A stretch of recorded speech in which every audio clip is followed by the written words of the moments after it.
Is it time? Yeah.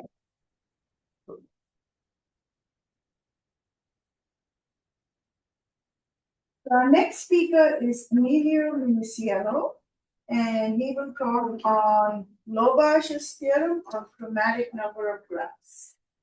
Okay, thanks so much, Sandra, for inviting me, and thank you all for being here. Thanks to the organizers. So I'm going to give an expository talk on a theorem I really like.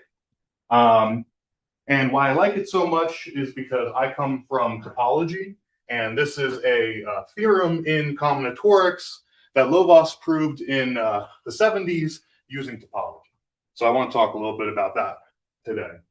So the first thing we need is definition. The Kneser Graphs, or Kneser, I actually pronounce it. So, Emilio, yeah. do you know how far you can go on the board? I'm assuming I can do that way? Yeah, no, I meant like how much that would. I'm not going to go any further to the left. May not pick up. Is it? I have no Okay. idea. So given two positive integers, we let KG ML denote the simple undirected graph with vertex set given by the L subsets of M. So here, M is the set containing 1 up to M.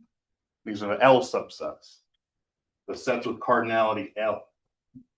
Now, if I have two L subsets of M, I say they're adjacent, which I write with a little tilde here, if and only if they are disjoint. Okay? So for every L and M, I get a simple graph called the Kneser graph ML. Okay? So let's do some examples. So when M is 3, L is 2, KG 3, 2 has vertex set the two sets on 3 elements, which are just 1, 2, 1, 3, and 2, 3. Now, none of these are disjoint. So this ends up just looking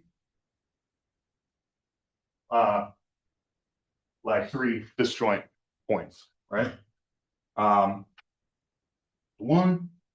2, when M is 4, L is 2, then KG 4, 2 looks like 1, 2, 1, 3, 1, 4, 2, 3, 2, 4, 3, 4. And now there will be some edges here. So let me write it over here. So we have 1, 2, 1, 3, 1, 4, 3, 4, 2, 4, 2, 3, and these are adjacent. Okay? And then finally, KG 5, 2 is the Peterson graph, isomorphic to the Peterson. So 1, 2, 2, 3, 3, 4, 4, 5, 1, 5, 3, 5, 1, 4, 2, 5, 1, 3, 2, 4.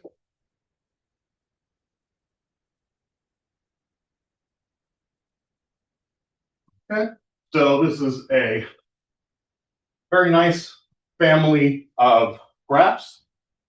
What else should we say about them? Some basic properties. We see that KGM1 is all of the 1 subsets of M. Well, that's just a complete graph on M vertices. K, G, M, M is just a single point, right? Like this. K, G, M, M minus 1. Oh, sorry. K, G, L, 2L. Like this guy here, 4, 2. This is always just going to be a matching. This is an L matching. In other words, just a bunch of edges. Right? Now, if M is less than 2L, if M is less than 2L, then KG ML is discrete. In other words, it has no edges. Right? Because then they can never be disjoint. Two L sets of M cannot be disjoint. Okay, so it'll be discrete. So we don't really care too much about discrete graphs for right now. So what I'm going to do is reparameterize these guys. Emilio? Yeah. Come here, I don't think the camera will pick up that part. I can't see this? No, so just these 3 panels. These 3. So you Gotcha. come back here. Okay. So I'm going to reparameterize these graphs. How am I going to reparameterize them? So reparameterize. So I'll have KG 2NN, KG 2N plus 1N, KG 2N plus KN. Right? So now K is just telling me how far away am I from being a matching. Right? So now I have extra room. Okay? So now finally we get to the conjecture. This was Kneser 1955. So he didn't state it the way I'm about to, but it's equivalent. The chromatic number of Kg 2n plus Kn equals K plus 2. That's the Kneser conjecture. Okay? And again, I'm using this convenient reparameterization to talk about this. Okay? So I'm going to show how you get a coloring of this thing of size K plus 2, and then we'll talk about how Lovász proved this is the best possible. Okay?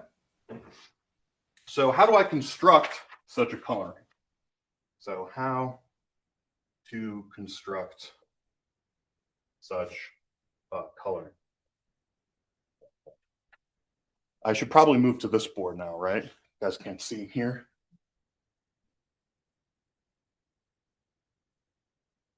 Okay, so what I'm going to do is I'm going to find independent sets. An independent set in a graph is a collection of vertices, none of which are adjacent. If I find an independent set, I can color everything in that independent set one color. Okay, so that's what I'm going to do first. So given L in 2n plus k, let IL be the set of all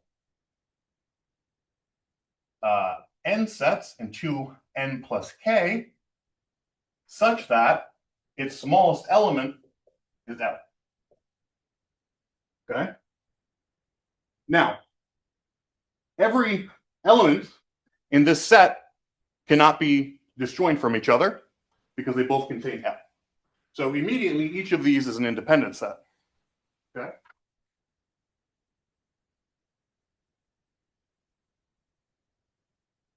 So each IL is an independent set. And how many do we have? 2n plus k of them. each IL is independent. There are 2n plus k of them. But this is not k plus 2, right? So 2n plus k is too many. I want fewer independent sets, which means I use fewer amount of colors to color each independent set. Okay? So first thing you note is that you don't need all of these. Note that if A is an n set, then the minimum of A has to be less than or equal to n plus k plus 1. So how do you get that? Do some basic counting here. We go 1 up to k, k plus 1, n plus k plus 1, or n plus k plus 2, 2n plus k, right? So these are all of my elements, and I want to find independent sets. Well, here we have k, here we have n, and here we have n. If the smallest element of my set is here, then this is, oh, I see what I did. This should be plus 1. So if I'm past n plus k plus 1, I don't have enough elements to actually be an n set, right? So I have to start here or before. So that means I can throw out a whole bunch of these independent sets. They're pointless. They actually are empty. Okay? So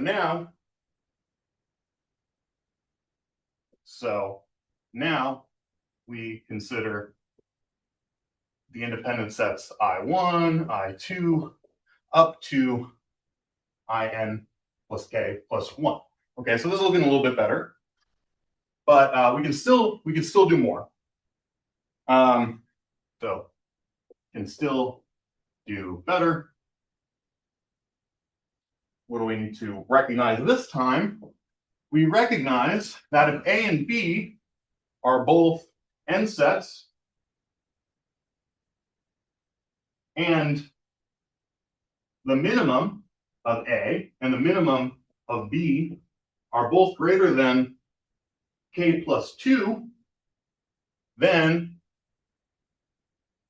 they cannot be disjoint. Okay? Why is that? Well, so because I look at this interval, k plus 2 to 2n plus k. These are all the numbers in between these and including them.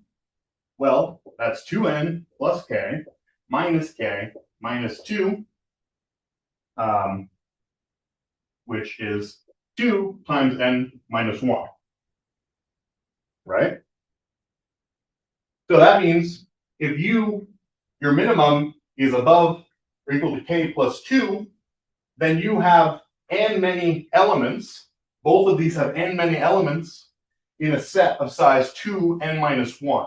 Each of them have more than half the elements, therefore they have to have a common element by the pigeonhole principle, right? So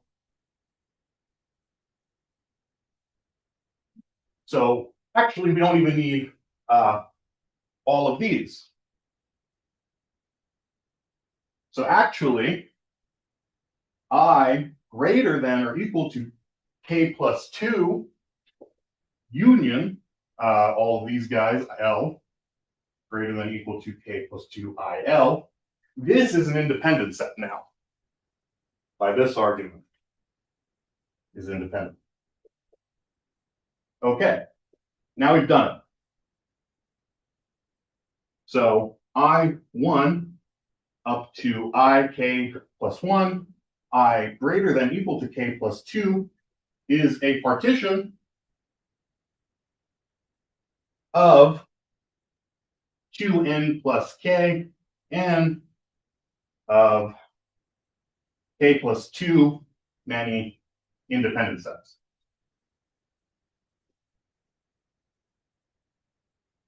Okay, so we have found a K+2 color of the Kneser graph. Okay, so what did Lovász proved? Lovász proved that this is the best possible.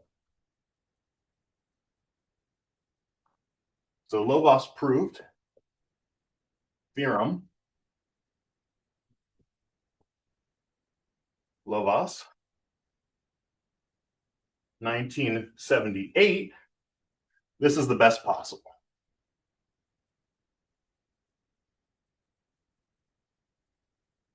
Okay.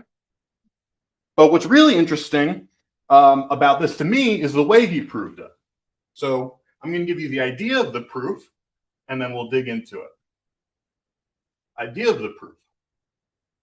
So the first thing you do is notice that an n coloring of a graph is equivalently a graph homomorphism from G to Kn. Okay, that's the same thing. And then what Lovász did is he said, for every graph homomorphism,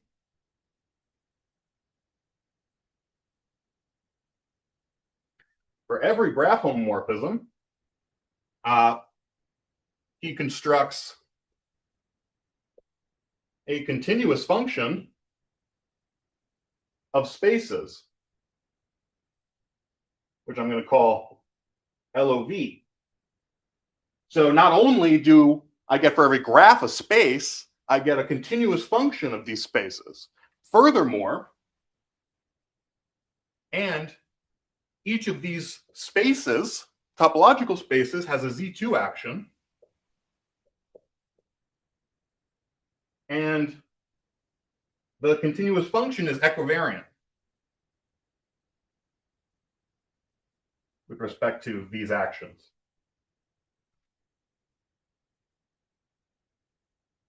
Okay, so that was step 2.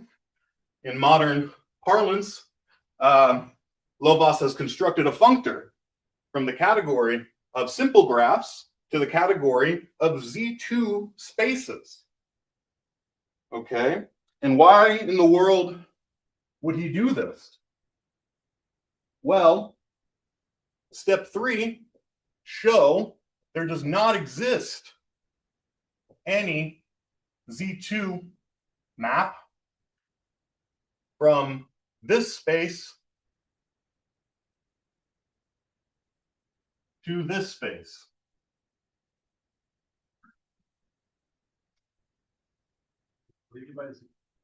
Z2 equivariant continuous function. So each of these spaces come equipped with a Z2 action. In other words, a continuous function, that's a homeomorphism, and if you apply it twice, it's the identity. What we're going to think about is take a sphere and do the antipodal map. X goes to negative x, where you flip it across. That's a Z2 action on the sphere. Okay? That means that I have x, I go to negative x, I map it over. I want f of negative x to be negative f of x. I want to respect the action. Okay? So by showing that no such map here exists, then he shows that no such map of graphs can exist.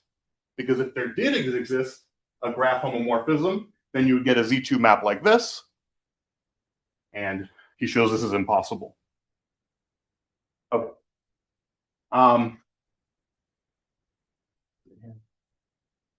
So how does he do it? So first he has to construct these spaces. So the way he does that first is he defines for any graph G, let n be a function from the subsets of VG, the subsets of VG, be the neighborhood function. NBD stands for neighborhood.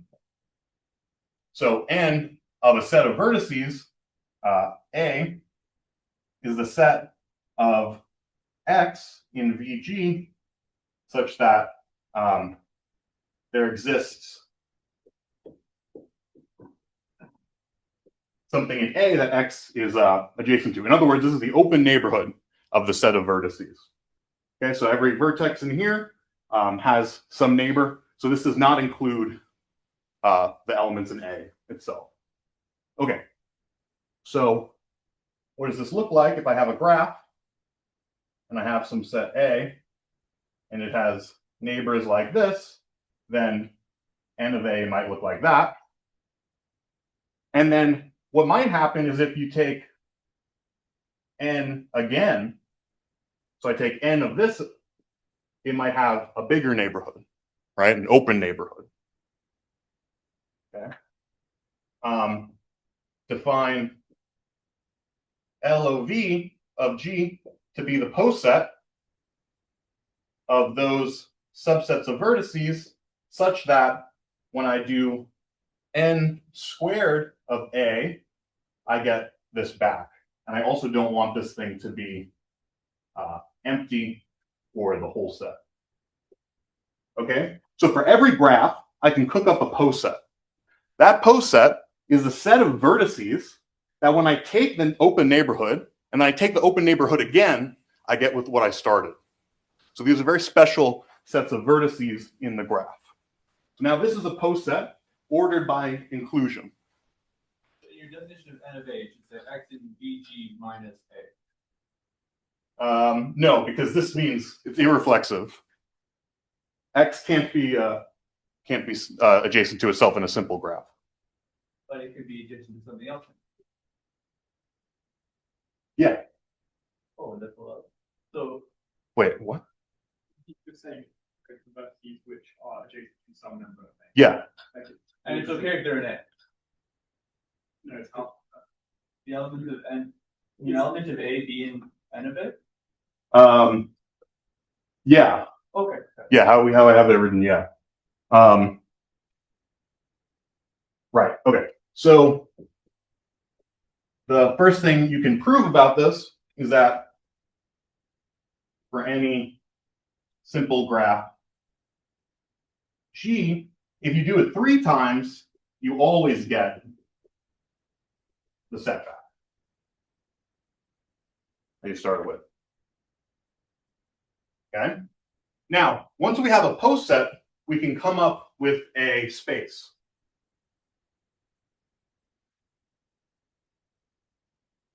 Okay? So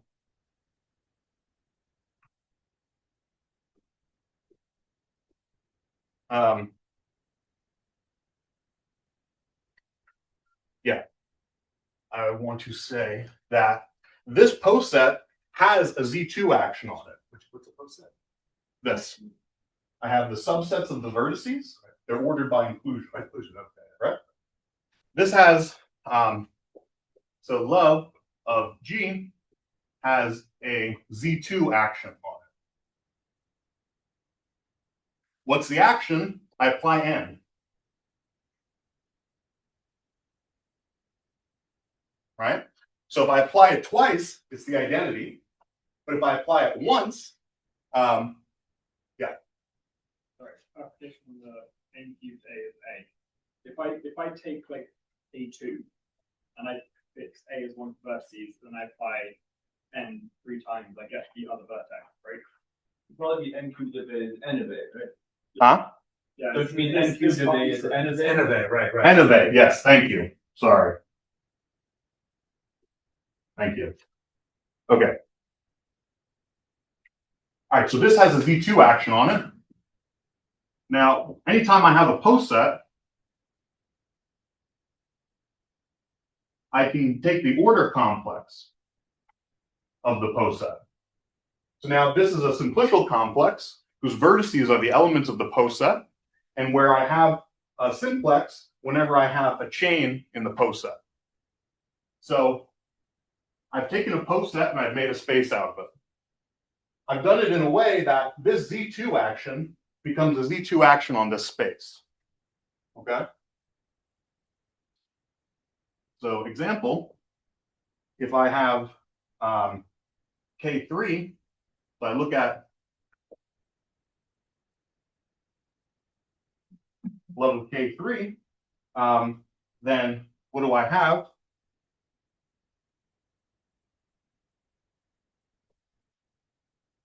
So what are the subsets of the vertices that have the property that when I do the neighborhood squared, I get what I started with, right? So I do 1, I take 2, 3, right? And then I do the neighborhood, the open neighborhood of these two, that's just 1, right? Okay, so I'm running out of time here, but basic idea is this. I have this is post set, I take the order complex. This looks like a circle. If you unravel it,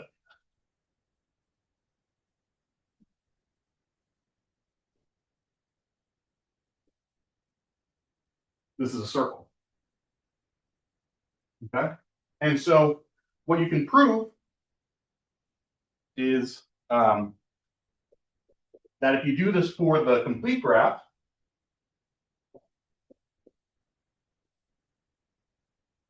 you get Sn minus 2, a sphere with its antipodal action. Okay? This is actually really not hard to prove if you work through the definitions. And then you prove that that the space you get for the Kneser graphs is a wedge of spheres. So what you end up getting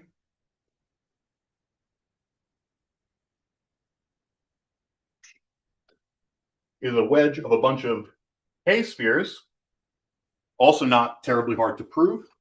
And then you use finally the Borsuk-Ulam Theorem.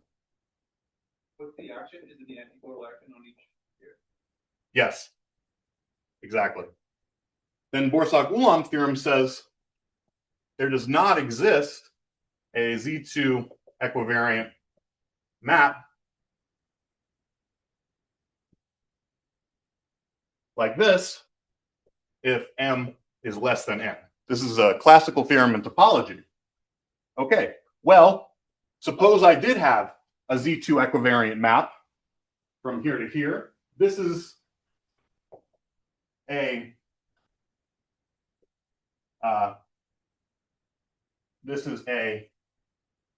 K sphere, and this is going to be did something wrong with the here.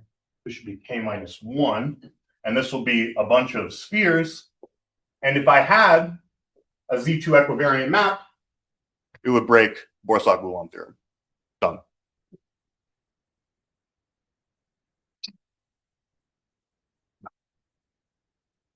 Maybe we'll save the questions for when we have the winding sheets. Yes. And let's get this. Yeah. That was really good. I have questions. Yeah. So we'll stop sharing this video. And I guess open this one.